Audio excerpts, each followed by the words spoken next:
Sup, you beautiful bastards. Hope you're having a fantastic Thursday. Welcome back to the Philip DeFranco Show. And starting off today, we gotta do something I hate doing, but it is important to do. I need to say sorry, apologize for this, and acknowledge that yesterday there was a mistake in the show. Now, luckily, it was somewhat inconsequential, but it still bugs me because a lot of you know I pride myself on the show so much. Yesterday, while talking about the Twitch YouTube streaming story, I said Corpse, who of course is one of the biggest streamers of the year, breakout creators of the year. I said that he streams on Twitch, he uploads highlights to YouTube, it's more of a classic model. I said this with confidence, and it actually just was not accurate. And the good thing with this is we went back through the process, saw how this slipped through the cracks, so something like this doesn't happen in the future on a much more important story. Though, of course, while we seek perfection, no one will ever be perfection, but also, two, it led to actually me talking to Corpse for the first time. He was a very pleasant and fun guy. I apologize for the mistake. He was very understanding. Hey, no problem, Philip DeFranco on YouTube.com. It happens, but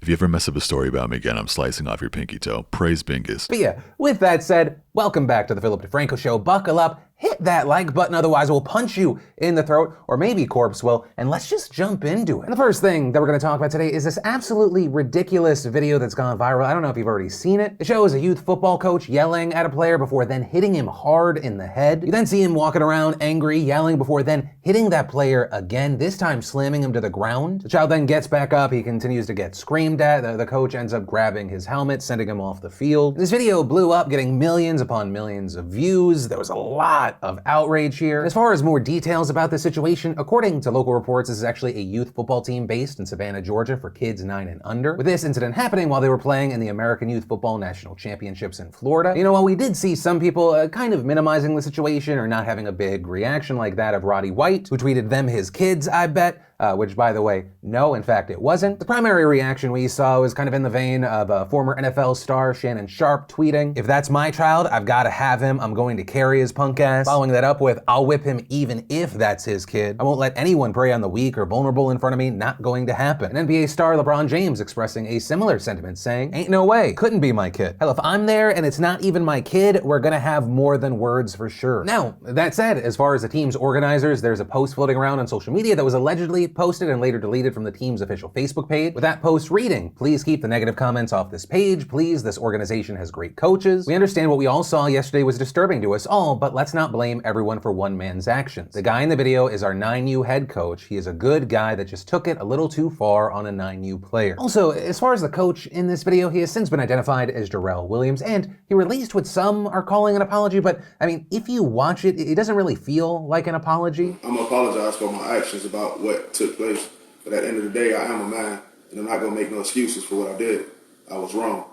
I shouldn't have disciplined him in public. I should have waited till we got back for doing what he did. At the end of the day, I apologize to him, the kids, the city down here, and my family back at home. I do apologize. There's no excuse for my actions, you know. I hope, well, he forgave me, and his parents have forgiven me. So nobody else should be bashing. You know, somehow with this apology, this goofy looking asshole made things worse. 1, fuck you, you absolutely worthless piece of garbage. 2, if what you're saying about the kid's parents is true, screw them too. And 3, if you do not face charges for this, at the very least, moving forward, you should never be put in a position of authority when it comes to children. It is clear as day to anyone paying attention. You look at your actions, you look at your bullshit words afterwards, and it is, once again, it's clear as day that you're one of these limp dick douchebag assholes that feels like you can do this to children to make yourself feel big and strong. I've got a dope life. I try not to do anything that will risk it, but if you do that to my child, you're gonna have a conversation with the wrong end of a baseball bat. And for the sake of my lawyers, I'm not saying I would do that. It's just in this world, sometimes bad things happen to bad people. Yeah, going back to calmly reporting this story, the Savannah Gators have now come out and said that this coach will be removed from his role, though it appears that once again later deleted that as well, and instead said, "We don't allow or condone any of our coaches to hit a child in no way, shape, or form. With the name Savannah Gators, we made a mistake and we will learn from this as we move forward." But in addition to that, an incident report from the Chatham County Sheriff's Office says that he's also been expelled from the league and won't be able to attend any games. And though we initially saw reports that he would face charges, when authorities contacted the child's mother, she said she was aware of what happened but did not want to press any charges, even telling the Savannah Morning News that she didn't want to talk about what happened, but knows that, quote, "None of these coaches would harm the kids. But the mother's opinion here, and I also want to say garbage opinion here aside, there's actually more fallout to the story because it turns out that this guy was also a counselor for the Chatham County Sheriff's Detention Center, and thankfully there he has also been terminated from that role. But ultimately, that is where we are with this story. And hey, whether you agree or disagree with me, I'd love to know your thoughts on this story, and also what should happen with this coach, if anything. But from that, let's pay some bills and thank the fantastic sponsor of today's show, NordVPN.com/Phil. So far in 2020, I think it is safe to say we have increased our internet usage, right? Whether you're working from home, maxing out your streaming services, or holiday online shopping, you are definitely not alone. But also, with transacting more online these days, if you're doing it without the protection of a VPN, you're putting yourself at unnecessary risk. Online attacks can be costly, it's just a huge waste of time, and that is where NordVPN comes in. Or basically, NordVPN is an easy and affordable way to start securing your time on the internet and reclaiming access to your personal data. They also have fantastic security tools like NordPass Password Manager that stores your passwords in the cloud, all encrypted on your devices and for your eyes only. And NordVPN actually makes a great holiday gift for those you love. And get this, Nord's great holiday deal is available for a limited time only. So head on over to NordVPN.com/Phil, use code Phil, and get 68% off a 2-year plan plus 4 additional months free. It is risk-free with Nord's 30-day money-back guarantee. And then, before we jump into the final story of the day, let's launch a brand new segment I call Let's Try to Jam as much news into the show as fast as possible because I'm not going to see you till Monday. First here, we have Cyberpunk 2077 in the news for multiple reasons. 1, it just came out to generally good reviews. 2, you have a lot of people complaining about bugs, really bad graphics on the console versions. And 3, reportedly the game has already caused seizures in some players. This including, as Kotaku noted, a Game Informer associate editor who reported yesterday that she suffered a grand mal seizure while playing a review copy of Cyberpunk 2077 due to the game's use of various flashing visual effects. With Kotaku reporting on the 8th, the game's EULA does include a seizure warning but does not appear when regularly booting up the game. CD Projekt Red then responded, saying we're working on adding a separate warning in the game aside from the one that exists in the EULA, which I think would be beneficial for a lot of people because who's actually reading through the end user license agreement? But good news is, as of today, a seizure warning has been added. But also, none of that is stopping this from just being an absolutely record-setting game, reportedly destroying Steam and Twitch records to become the biggest single-player launch in history. Then we have the news that AvKare, a pharmaceutical company, has had to recall 2 of their medications because a factory accidentally swapped an erectile dysfunction drug with an antidepressant drug. Which, I mean, part of my brain goes,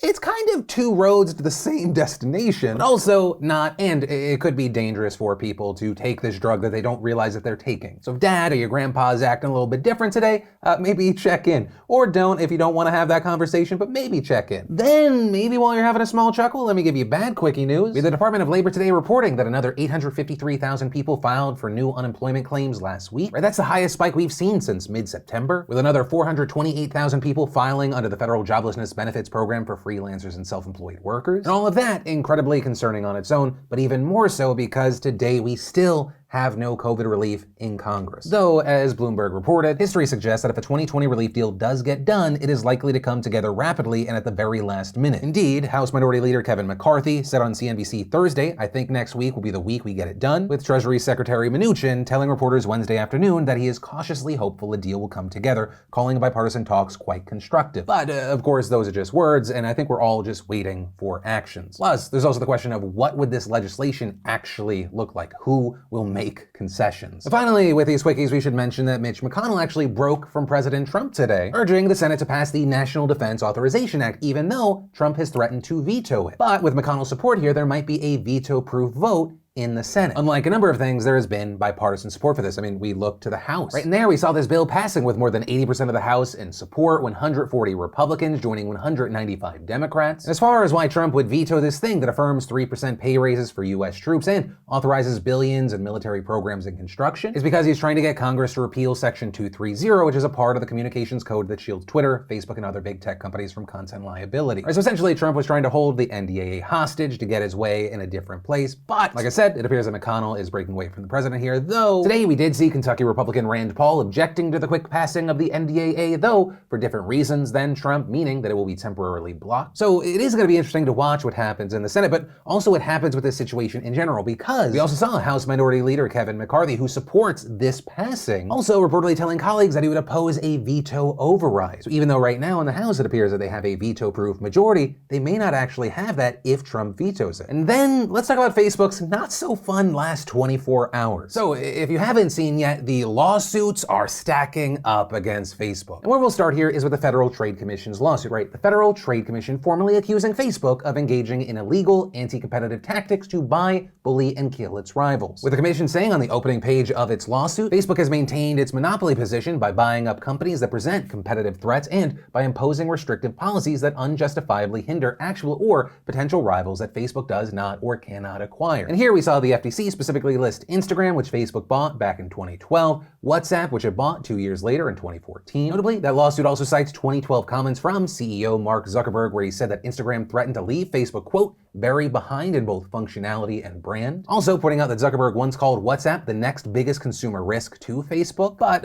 like the lawsuit notes, it's not just about acquisitions. The lawsuit also going on to mention Vine, which first came out in 2013, and then users were able to find friends on the app using connectivity to Facebook. However, Zuckerberg later okayed a move to cut off that functionality, and there you have the lawsuit arguing that this then stripped Vine of a feature that would have helped it to be able to grow. And so what we ultimately saw with this lawsuit, and one of the biggest things with it, is that the FTC is asking a federal court in DC to force Facebook to sell off both Instagram and WhatsApp so they can once again become independent businesses. But like I said, the lawsuits are stacking up. This isn't even the only one that was filed yesterday, with this other lawsuit filed by attorneys general in 48 states. New York Attorney General Letitia James saying that Facebook's practices have squeezed oxygen from the tech industry and adding, today we are sending a clear and a strong message to Facebook and every other company that any efforts to stifle competition and hurt small businesses, reduce innovation and creativity, or cut privacy protections will be met with the full force of our offices. Though, unlike the FTC lawsuit, this one does not explicitly call for Facebook to be broken up. Rather, we see the attorneys general asking the DC courts to do something kind of more open-ended to stop Facebook's anti-competitive conduct in general, while also asking the court to take any other action it sees fit. And here, denouncing that conduct as a bury or buy strategy that forces users who are otherwise dissatisfied with the data usage and privacy options available on Facebook to have nowhere else to go. Now, following those lawsuits, we saw Facebook Vice President Jennifer Newstead responding, noting that at the time Facebook bought these two companies, the FTC approved both the Instagram and WhatsApp acquisition, with Newstead saying the government now wants a do-over, sending a chilling warning to American business that no sale is ever final. Newstead also going on to label the lawsuits as revisionist history, arguing that antitrust laws exist to protect consumers and promote innovation, not to punish successful businesses. Also saying people and small businesses don't choose to use Facebook's free services and advertising because they have to, they use them because our apps and services deliver the most value. But look, for one, that revisionist history claim is not entirely accurate. For example, with the WhatsApp acquisition, when the FTC originally approved that sale, it did so with the promise that Facebook would preserve WhatsApp's independence and privacy protections. However, Facebook over the last year has been working to integrate WhatsApp and Instagram with Facebook Messenger, a move regulators have described as a bait and switch tactic that has, in effect, eliminated both competition with WhatsApp as well as its unique privacy protections. 2, Zuckerberg has appeared before Congress multiple times this year alone because of antitrust concerns. And 3, back in October, House Democrats unveiled a 450-page antitrust report against Facebook, Google, Amazon, and Apple, with those lawmakers noting, our investigation leaves no doubt that there is a clear and compelling need for Congress and the antitrust enforcement agencies to take action that restores competition, improves innovation, and safeguards our democracy. And, in addition to that counterpoint, as legal experts have pointed out, the government is well within its right to pursue these lawsuits. Right? These lawsuits are undoubtedly meant to be a step in that direction. In fact, as the Washington Post noted, lawsuits together represent the most significant political and legal threats to Facebook in its more than 16-year history, setting up a high-profile clash between US regulators and one of Silicon Valley's most profitable firms that could take years to resolve. Which, that is one of the things to keep in mind. This could take years. And it appears that Zuckerberg is rather confident. Reportedly, Zuckerberg himself even noted in an internal discussion with employees that they didn't anticipate any impact on individual teams or roles as a result of the lawsuit. And as if all of this was not enough, Facebook is now facing issues in Germany. And this because German regulators announced that they were launching an investigation into Facebook's decision to require people to create Facebook accounts in order to be able to use their Oculus virtual reality products. Which, at the very least, I will personally say is so damn annoying. But also, these investigators say linking virtual reality products in the group's social network in this way could constitute a prohibited abuse of dominance by Facebook. But ultimately, that is where we are right now. We have a number of lawsuits, and keep in mind, this is in addition to other already existing things. But it will be interesting to see what actually happens to Facebook, if anything. I think a lot of these companies, they get so big, paying fines just becomes kind of a part of the regular business. But, with these lawsuits specifically, there is a question of, do we see Facebook get broken up? And the question that'll pass off to you is, do you think that Instagram and WhatsApp should be separated from Facebook? What do you think? What would you want